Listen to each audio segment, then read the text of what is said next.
Everyone has heard of Vlad the Impaler, the notorious medieval ruler, said to be the inspiration for Dracula. Countless tales are told of his penchant for impaling and torture, drinking blood, and ruling with an iron fist. How many of these stories are actual historical fact is highly debated, and much of Vlad Tepes' actual life is shrouded in dark shadows that we've illuminated with fiction. Vlad Tepes' rule absolutely was filled with horrific acts, but he enacted a handful of policies that made some contemporaries paint him as a just ruler. Oral traditions tell of a ruler who maintained order by handing out punishments with an iron fist, seizing land and wealth from the disloyal, and rewarding the loyal. Stephen the Great of Moldavia, an ally, wrote of Vlad's methods as cruel, but just, necessary for the protection of the institution he governed. Even as his war on poverty ended with the lower classes burned alive so they would no longer burden society, Vlad also cracked down on something that was crippling the economy: imports. Saxon German merchants were taxed heavily and restricted to selling in certain towns, and those who didn't listen died. He executed huge numbers of boyars with ideas for the redistribution of wealth, and would be attributed as saying, "My sacred mission is to bring order. There must be security for all in my land."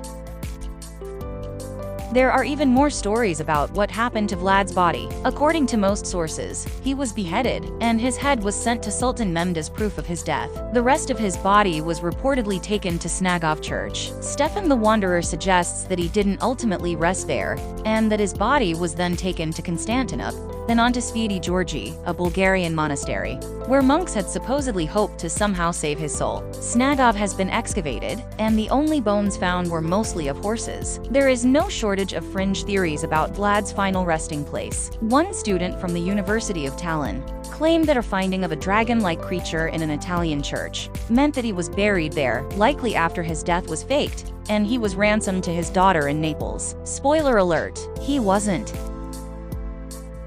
After retreating across the Carpathian Mountains, Vlad spent 13 years as a prisoner of Matthias Corvinus. He was released in 1475, and made one last bid to reclaim his throne. He did briefly but died sometime around the end of 1476 under unknown circumstances. One story says that he fell in battle when his forces were ambushed by the Turks. Others suggest that his own men killed him, either accidentally mistaking him for a Turk, or delivering the killing blow on purpose. After all, his cruelty was legendary, and he had just retaken his throne. Some stories suggest that he was assassinated by men who would rather not go back under his rule. After Vlad and his brother spent time as hostages of the Ottoman Empire, they had understandably strong feelings about their captors. While Radu converted and became pro-Turk, Vlad went in the opposite direction. When the Turks started advancing across Europe with their eye on Italy, Pope Pius II started recruiting his first line of defense. While many European leaders were unsure that the Turks were a threat, Vlad was more than happy to take up the sword and the stake to stop them. It was with the backing of the church that Vlad stopped the practice of paying an annual tribute of soldiers to the Turks, and started impaling them on stakes to send a very clear message. In 6 years, he put somewhere around 20,000 Turks to death, while Pius II wrote of his military genius and devout ways. It was only after Vlad's death that the full account of the atrocities committed got back to the Pope, and by the time Pius II wrote his autobiography, his thoughts on the Wallachian ruler were quite different.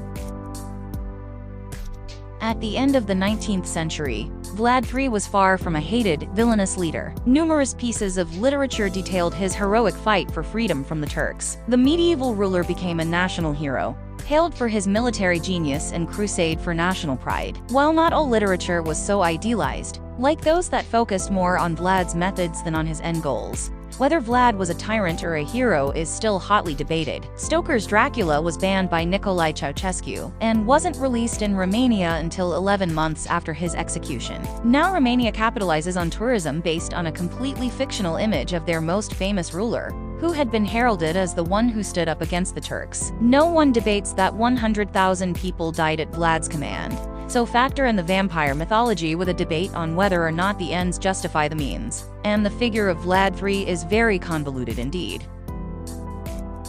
Transylvanian tourism is all about their connection to the fictional vampire and their most notorious ruler, but some historians believe that it's doubtful at best that Vlad III ever actually lived there. Florin Curta, a professor of archaeology and medieval history at the University of Florida, suggests that this is another case of Dracula inspiring stories about the real Vlad Tepes. He certainly never lived in Bran Castle, the most famous of Dracula's residences. While it's possible he was born in his father's home in Ciasora, it's equally possible that he was born in Targovist, the royal seat of Wallachia.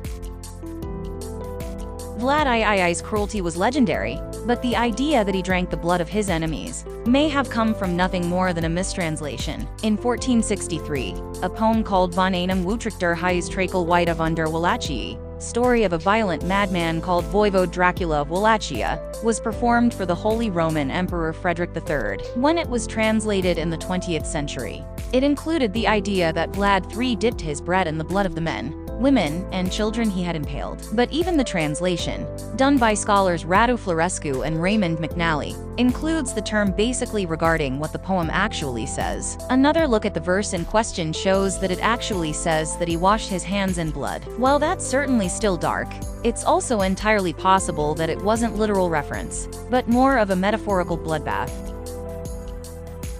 While Stoker wrote that Dracula meant devil, there's still a debate over what the name actually meant. Dracula is generally said to refer to Vlad's father, and to identify Vlad III as the son of Dracal. That, in turn, has been translated into the son of the dragon or son of the devil, which was linked to his dark reputation. Romanian scholar and historian Aurel Radaiatu has a different theory, which starts with the idea that it was highly unlikely that a tyrannical leader would appreciate being called the devil. Instead, he says that the name is actually a misspelling of the Slavic Romanian Dragu, which meant the dear one. Dracal was likely a corruption of Dragu, and came from the German-speaking Saxons that lived on the lands of Vlad II and Vlad III.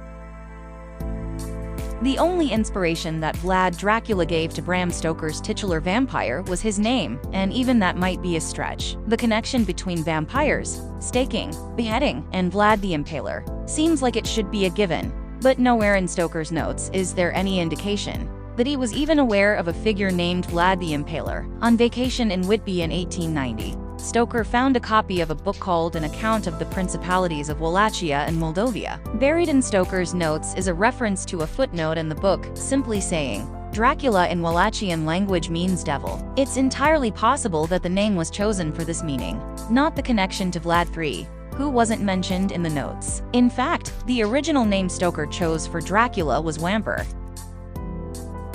While everyone considers Vlad Tepes the inspiration for Dracula, Bram Stoker's son, Irving, claimed that his father came up with the idea in a dream. Proof has been elusive for decades, since most of Stoker's research notes were missing, until they turned up at Philadelphia's Rosenbach Museum and Library in 1972. Between Stoker's death in 1912 and the reappearance of his notes, historians developed the idea that Stoker was present at a dinner party with Henry Irving and Hungarian professor Arminius Vamary, who must have talked about Vlad Tepes. The link between Dracula and Vlad III first showed up in 1958 in the work of researcher Basil Kirtley. He pointed to Abraham Van Helsing's biography as proof of the link, and the idea was echoed again and again, before being recanted by the Stoker researchers who discovered his notes. Now that the notes have been examined, there is no evidence to suggest Vlad III had anything to do with the development of the world's most famous vampire, but the myth persists.